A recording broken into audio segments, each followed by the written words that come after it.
memasuki Gereja Katedral Semarang. Gereja ini letaknya ada di Jalan Pandanaran, nomor 9 Randusari, Kecamatan Semarang Selatan, Kota Semarang. Lebih tepatnya nih ya, ini gereja tuh ada di dekatnya Lawang Sewu yang ikonik itu. Nah, gereja ini terkenal sebagai gereja terbesar bagi umat jemaat Katolik untuk beribadah.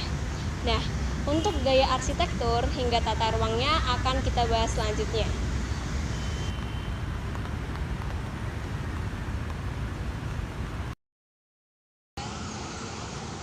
Gereja Katedral Semarang memiliki nama lengkap Gereja Katedral Santa Perawan Maria Ratu Rosario Suci Randusari, Semarang.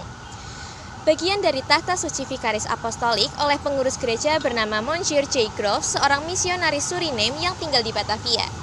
Vikaris Apostolik memiliki 3 paroki besar, yakni Batavia, Semarang, dan Surabaya.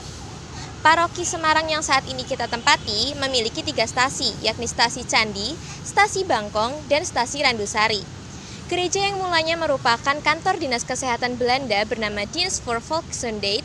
Gereja ini dirancang oleh J. Thomas van Ooyen yang bekerja sama dengan konstruktor Kluivert. Lalu, Monsieur Antonius van Velsen SJ dan Vikaris Apostolik Batavia memberkati gereja yang berlokasi di wilayah Randusari menjadi stasi Randusari.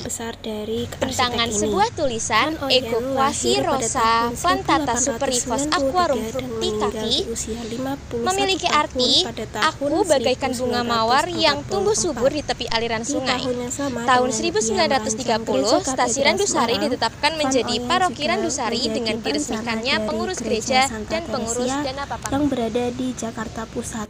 Terlihat dari tampak depannya, gereja ini memiliki ciri yang sama dengan gereja katedral yang ada di Semarang, yaitu bentuk limasan pada atapnya dan runcing di bagian atasnya.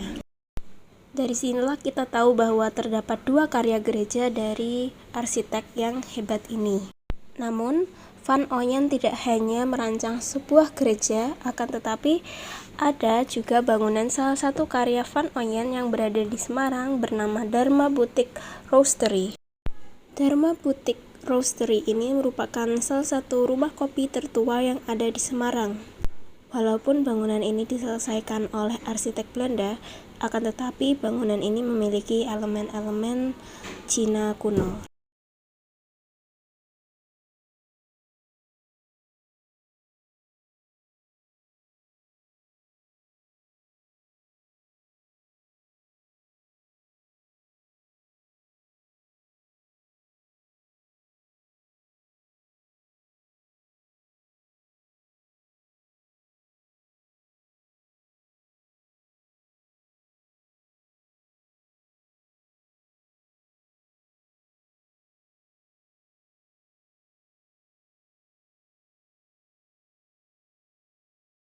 Dilihat dari arsitekturnya, bangunan ini memiliki gaya arsitektur gotik Eropa yang dibawa oleh arsitek terdahulu Belanda pada tahun 1920-an yang kemudian ditiru dan diikuti oleh arsitek-arsitek lainnya.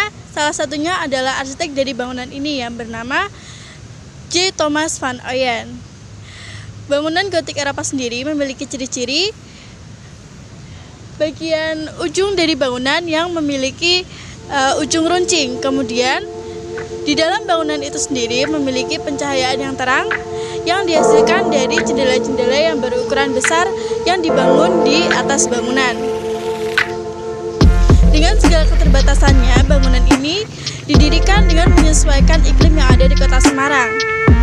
Hal ini terlihat dari bangunan yang dibuat menghadap ke barat hingga ke timur, serta ada 3 pintu memasuki gereja yang utama adalah di bagian barat, selatan, dan utara.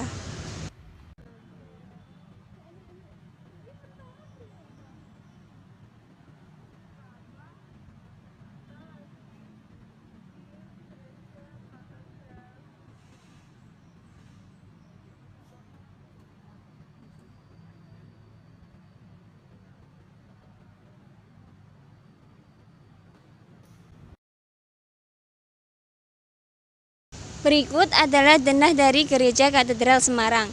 Seperti yang terlihat, Gereja Katedral Berikut Semarang ini merupakan memiliki tampak ruang dalam bebas yang dari tepat Gereja berada di Katedral senter Semarang, bangunan.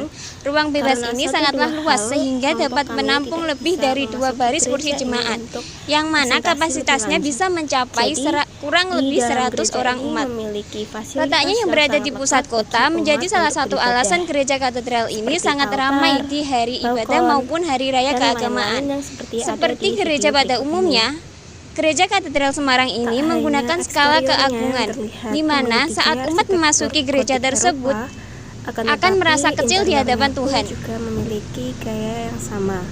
Terlihat dari ukiran-ukiran pada kolom dan detail-detail pada jendela hingga pintunya.